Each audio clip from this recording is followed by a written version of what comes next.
हर हर महादेव सभी को। जय श्री हरि विष्णु। मार्गशीर्ष मास की पूर्णिमा व्रत कथा। पौराणिक कथा के अनुसार एक बार नारद जी भगवान विष्णु के पास बहुत ही दुखी होकर पहुँचे और कहा कि उनसे दुखी मनुष्यों के कष्टों को देखा नहीं जा रहा है। उन्होंने भगवान से कहा कि आप कोई ऐसा आसान उपाय बताएं जिससे कि लोगों का कल्याण हो।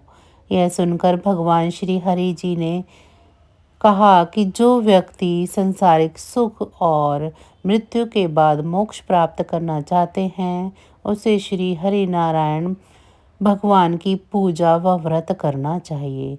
भगवान विष्णु ने फिर सत्यनारायण व्रत के बारे में विस्तार से बताया। सत्यनारायण कथा का प्रारंभ भगवान विष्णु और नारद जी के वार्तालाप से होते हुए श्री हरि के सत्यनारायण व्रत और पूजन की विधि के वर्णन के साथ राजा उल्कामुख, गरीब, लकड़हारा, निर्धन ब्राह्मण, साधु, वैश्य, लीलावती, कलावती, धनवान, व्यवसायी, राजा, तुंगध्वज एवं गोपीगणों की कथा तक है।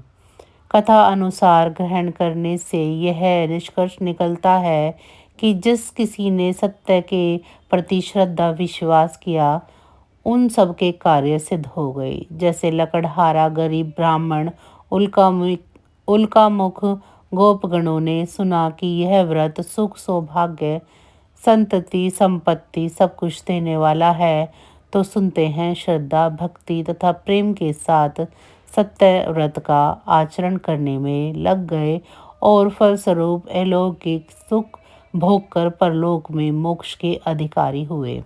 साधु वैश्य ने भी यही प्रसंग राजा उल्कामुख से विधि विधान के साथ सुना, किंतु उसका विश्वास अधूरा था, श्रद्धा में कमी थी। वह कहता था कि संतान प्राप्ति पर सत्यव्रत पूजन करूंगा। समय बीतने पर उसके घर एक सुंदर कन्या ने जन्म लिया।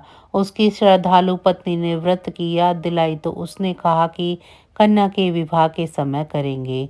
समय आने पर कन्या का विवाह भी हो गया, किंतु उस वैश्य ने व्रत नहीं किया। अपने दामाद को लेकर व्यापार के लिए चला गया। उसे चोरी के आरोप में राजा चंद्रकेतु द्वारा दामाद सहित कारागार में डाल दिया गया। पीछे घर में चोरी हो गई। पत्नी लीलावती व पुत्री कलावती भिक्षावृत्ति के लिए विवश हो गई।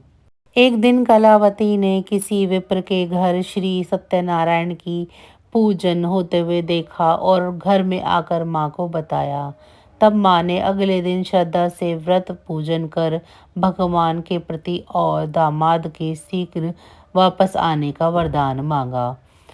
श्री हरि प्रसन्न हो गए और स्वप्न में राजा को दोनों बंदियों को छोड़ने का आदेश दिया। राजा ने उनका धन धान्य तथा प्रचुर द्रव्य देकर उन्हें विदा किया। घर आकर पूर्णिमा और संक्रांति का सत्यव्रत का जीवन पर्यंत आयोजन करता रहा।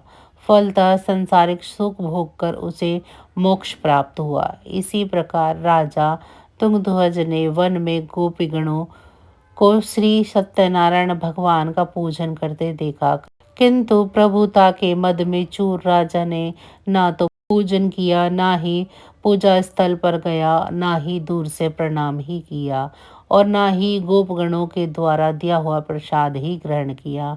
परिणाम यह हुआ कि राजा के पुत्र, धन धान्य, अश्वगजादि गजादि सब नष्ट हो गए। राजा को अकस्मात यह आभास हुआ कि विपत्ति का कारण सत्यनारायण भगवान का निरादर है। उसे तब बहुत पश्चाताप हुआ। वह तुरंत वन में गया। गोपगणों को बुलाकर काफी समय लगाकर सत्यनारायण भगवान की पूजा की। फिर उसने उनसे ही प्रसाद ग्रहण किया तथा घर आ गया। उसने देखा कि विपत्ति टल गई और उसकी सारी संपत्ति तथा जन सुरक्षित हो गए।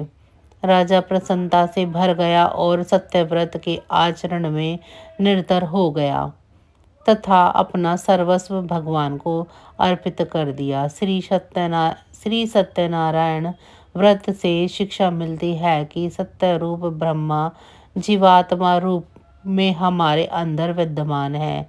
हम सब सत्य के ही स्वरूप हैं, पर माया के वश में आकर नष्ट होने वाली वस्तुओं का संग्रह करने की सोचकर संसार में मग्न हो रहे हैं। इस अज्ञान को दूर करके सत्य को स्वीकार करना और प्रभु की भक्ति करना ही मानव का धर्म है।